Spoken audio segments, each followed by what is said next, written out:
Hey, namaste. Good afternoon, friends. This is Dr. Jyoti Joshi, live from Joshi panchakarma clinic Panvel.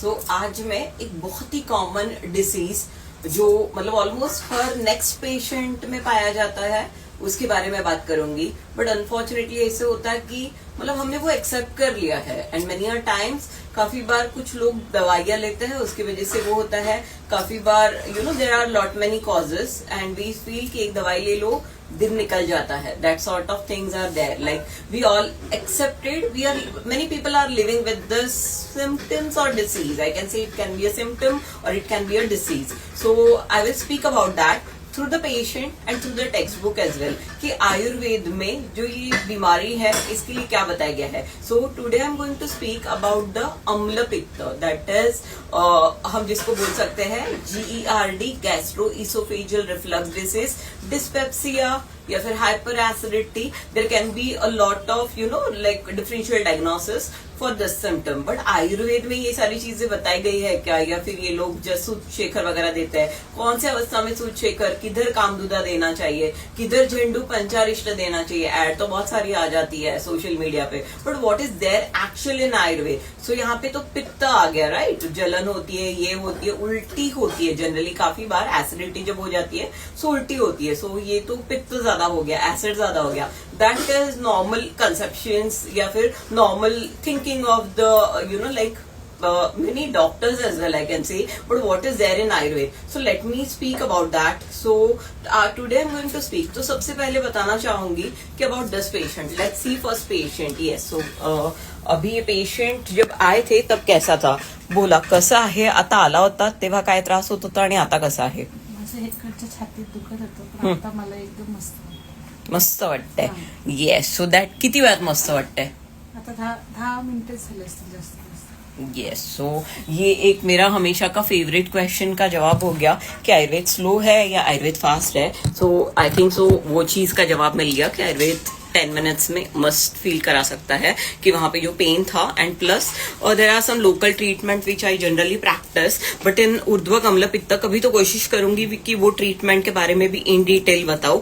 But today I am going to speak. सबसे पहले ऊर्ध्वक अम्ल पित्त का जो रेफरेंस है that is not there in like Charaka Sushruta Vagbhata, Ashtanga Hridaya, ये सारी चीजों से. इवन यूट्यूब पे भी जहां पे मैं पढ़ाती हूँ वहां पे मेनली होता है कि जो भी रेफरेंसेस होते हैं वो अष्टांग हृदय से होते हैं. But let me tell you कि ये जो रेफरेंस है दैट इज फ्रॉम माधव निदान. सो माधव निदान में खील स्थान है, सॉरी माधव निदान में अम्ल पित्त के रेफरेंसेस है. बट उसके अलावा the main reference is in the Kashyap Samhita. Kashyap Samhita ये पीडियाट्रिक की बुक है, बट इट इज पीडियाट्रिक के बुक के साथ इसमें बहुत सारे डिसीजेस का वर्णन किया गया है. और काफी बार जो वैद्य रहते हैं वो पढ़ाई करते वक्त ये काश्यप संहिता को भूल जाते हैं. So this is basically a Kashyap Samhita. Kashyap Samhita में बहुत सारे डिसीजेस का वर्णन किया गया है. स्पेशली बाल रोग, छोटे बच्चों के जो डिसीजेस है वो स्टार्टिंग में बहुत. सुवर्ण प्राशन जो आजकल हर जगह ट्रेंड चल रहा है वो सारी जगह सुवर्ण प्राशन जो ऑथेंटिक बट सुवर्ण प्राशन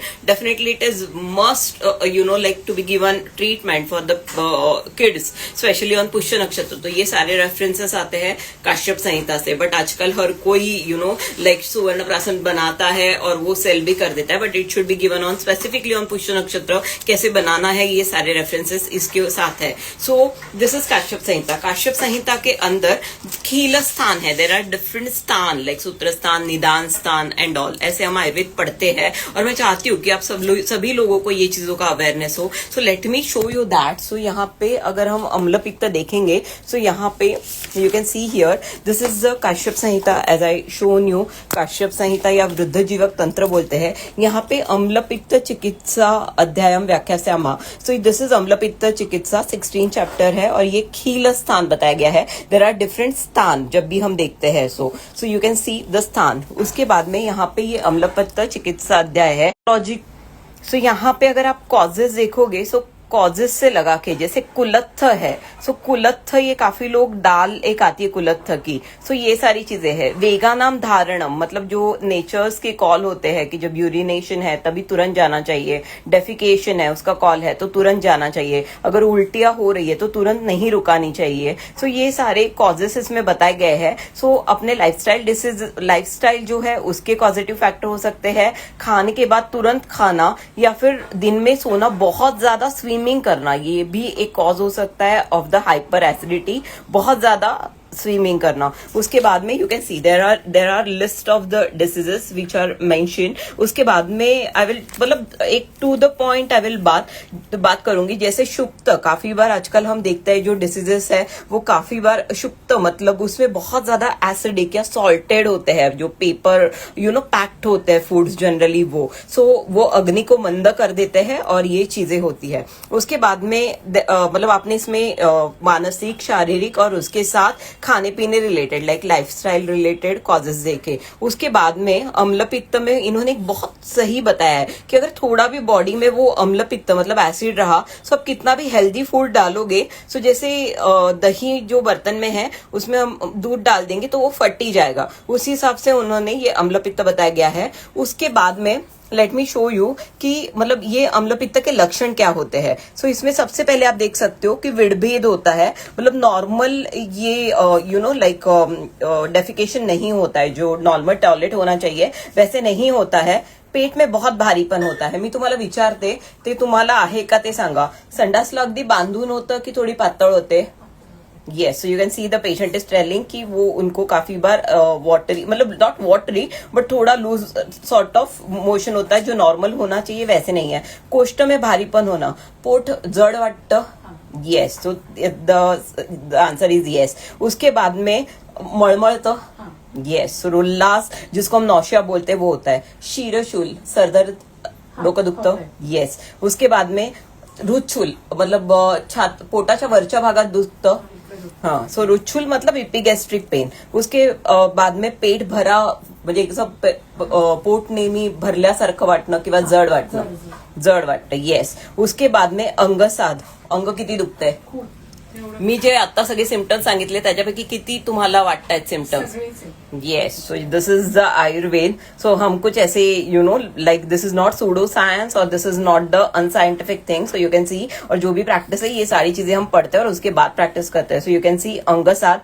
उसके बाद में आंत्रकूजन मतलब पेट में आवाज आती रहती है। रोगी के कंठ और छाती में जलन होती है, घशात आणि जिभेवर वगैरे जळजळतं, किती जळजळतं? Yes, so you can see जलन होती रहती है। रोमहर्ष, अंगाला काटा येतो कधी?